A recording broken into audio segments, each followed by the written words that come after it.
What does it mean for a nation to revive its past symbols in the face of modern challenges? Burkina Faso's recent decision to restore its former national motto, La patrie ou la mort, nous vaincrons, fatherland or death, we shall overcome, is more than just a change in wording. It's a profound statement about the country's identity, its values, and the direction it intends to take in the years ahead. This move, along with the broader constitutional amendments and changes to key state institutions like the Agence d'Information du Burkina, AIB, reflects a nation at a crossroads, deeply engaged in redefining its place on the African continent and in the global community. The decision to reintroduce the old motto is rooted in Burkina Faso's revolutionary past, harkening back to the period under Thomas Sankara, the charismatic leader whose vision of a self-reliant, independent, and socially just Burkina Faso still resonates with many. By reinstating this motto, the current government is clearly signaling a return to the revolutionary ideals that once galvanized the nation. The motto, La patrie ou la mort nous vaincrons, is not just a slogan, it embodies a spirit of defiance, resilience, and unwavering commitment to national sovereignty. It calls upon the citizens of Burkina Faso to be ready to make the ultimate sacrifice for their country, echoing the fervent patriotism that Sankara inspired. This move can be seen as a positive step towards reinforcing national identity and pride.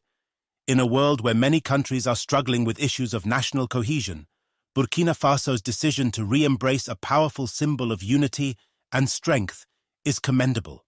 It sends a clear message that the country is determined to stand strong in the face of challenges, both internal and external. The revival of this motto can inspire a new generation of Burkinabés to take pride in their country and to work together towards a common goal.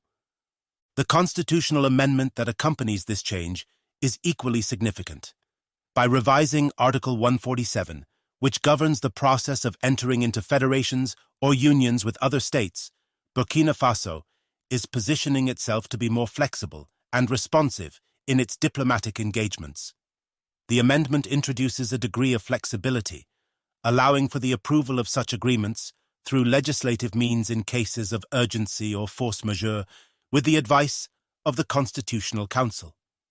This change suggests a pragmatic approach to governance, recognizing that while the voice of the people is paramount, there are circumstances where swift decisions are necessary for the nation's security and stability.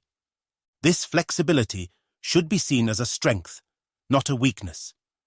It demonstrates that Burkina Faso's leadership is aware of the dynamic nature of international relations and is prepared to adapt to changing circumstances.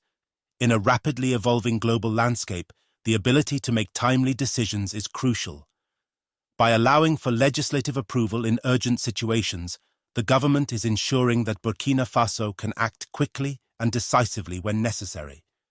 This can be particularly important in matters of national security, where delays could have serious consequences.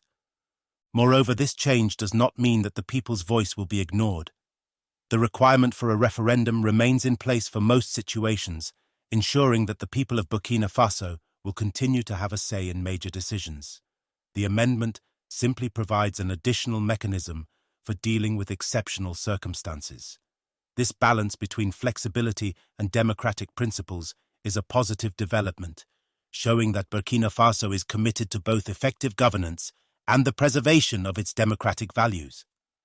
In tandem with these constitutional changes, the transformation of AIB into a public administrative entity marks another significant development.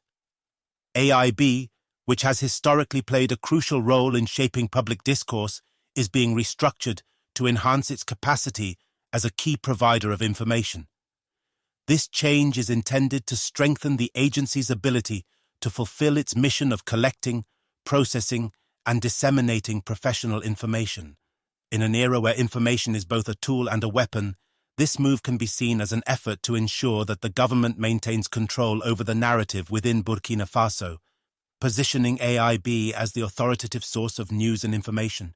This restructuring of AIB should be viewed as a positive step towards strengthening the country's media landscape. By elevating AIB to the status of a public administrative entity, The government is providing the agency with the resources and autonomy it needs to carry out its mission effectively. This will allow AIB to better serve the people of Burkina Faso by providing accurate, reliable, and timely information. In a world where misinformation and fake news are rampant, having a trusted source of information is more important than ever. Furthermore, the government's decision to invest in AIB is a testament to its commitment to transparency and accountability. By strengthening the country's media infrastructure, the government is ensuring that the people of Burkina Faso have access to the information they need to make informed decisions. This is essential for the functioning of a healthy democracy. A well-informed populace is better equipped to hold its leaders accountable and to participate actively in the political process. The transformation of AIB also has the potential to boost the country's international image. A strong professional media agency can play a key role in shaping how Burkina Faso is perceived by the rest of the world. By providing accurate and balanced reporting, AIB can help to counter negative stereotypes and highlight the positive aspects of the country. This can attract investment, tourism, and international partnerships, all of which are vital for Burkina Faso's development. At the same time, Burkina Faso's move to expand its diplomatic reach by recruiting translators and interpreters in 7 new languages, including Turkish, Russian, and Italian, indicates a strategic shift in its foreign policy. This initiative reflects the country's intention to broaden its international partnerships beyond the traditional spheres of influence, such as France and the Francophone world. By embracing new languages and cultures, Burkina Faso is signaling its readiness to engage with a wider array of global players, potentially opening doors to new economic opportunities, security partnerships, and diplomatic alliances. This diplomatic expansion is a clear sign of Burkina Faso's ambition on the world stage. By diversifying its international relationships, Burkina Faso is asserting its autonomy in the global arena, seeking to reduce its dependence on any single power bloc. This move can be seen as a response to the growing complexities of international relations, where smaller nations must navigate a landscape dominated by larger powers with competing interests. By equipping its diplomatic corps with the tools to communicate effectively in multiple languages, Burkina Faso is better positioned to advocate for its interests on the world stage. This proactive approach to diplomacy is a positive development for the country. It shows that Burkina Faso is not content to be a passive player in global affairs. Instead, the country is taking steps to ensure that its voice is heard and that it can influence the international agenda in ways that benefit its people. This can lead to stronger partnerships, more favorable trade agreements, and increased support for the country's development goals.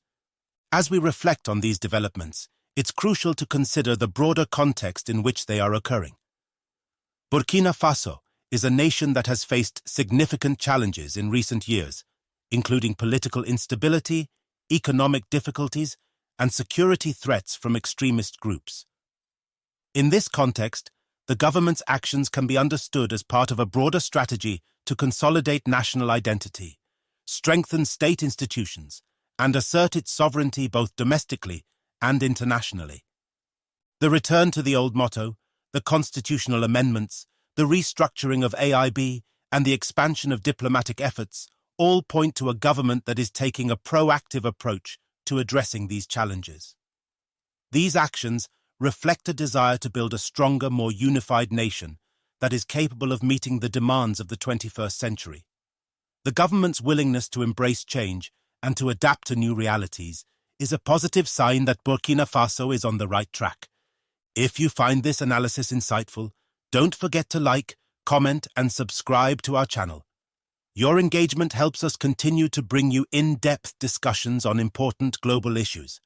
In conclusion, Burkina Faso's decision to revert to its former motto, amend its constitution, restructure its state news agency, and expand its diplomatic efforts are all part of a larger narrative of national renewal and sovereignty. These actions reflect a desire to return to the revolutionary ideals that once defined the nation while also adapting to the realities of the present. As Burkina Faso navigates these changes, it will be crucial for the government to balance its ambitions with the need to uphold democratic principles and protect the rights of its citizens. The path forward is fraught with challenges, but with careful planning and inclusive governance, Burkina Faso has the potential to emerge stronger and more unified in the years ahead. Thank you for watching. We appreciate your support in following our content. If you haven't already, please subscribe to our channel to stay updated on the latest developments and analyses. Together, we can explore the most pressing issues facing our world today.